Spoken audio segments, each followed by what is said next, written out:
I already know what your first question is going to be, so I'll answer that right out the gate. Yes, he was a good boy. He was a good boy. And to answer your second question, does the experiment of using a horror film through the eyes of a dog, not literally, it wasn't a POV the whole way through, does it work?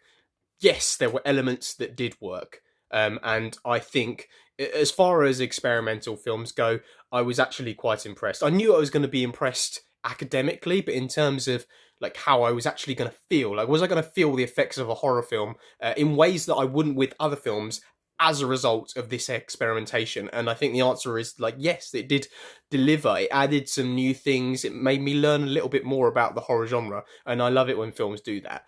For instance, is horror more scary when you look things through the eyes of beings that don't really know what's going on? Because most horror films, our protagonists are humans who are kind of putting things together, and that makes things maybe more scary when they get into the root of the evil and all that kind of stuff. But when your protagonist is a dog, by the way, we're going to care about him because he's a bloody dog. Second of all, they don't know what the hell's going on. So that kind of and I think that fed into the style of horror they actually did in the end. It was very simplistic. It was shadows. It was silhouettes, and they kept it so simple. You never saw the humans' faces or facial expressions. It was all about their body language.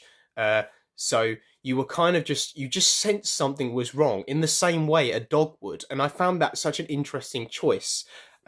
So yeah, very impressed. Considering I'm a very miserable and cynical bloke when it comes to experimental art house style films, this did impress me. So I've got to give him that. If I'm being really honest, like this was never going to be like the best horror film ever because of its the limitations was the experiment, wasn't it? But those limitations were still there, and therefore I was impressed with the horror, and I was scared 3 or 4 times, which is like I mean that's a huge testament to how much effort they put into this.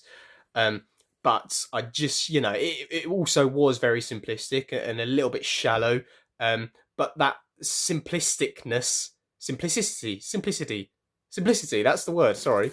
Um, that did actually kind of give it some sort of branding, and therefore I enjoyed the film. And it was like an hour and 10 minutes, which is great because I can do that and I do other things with my day. So there we go.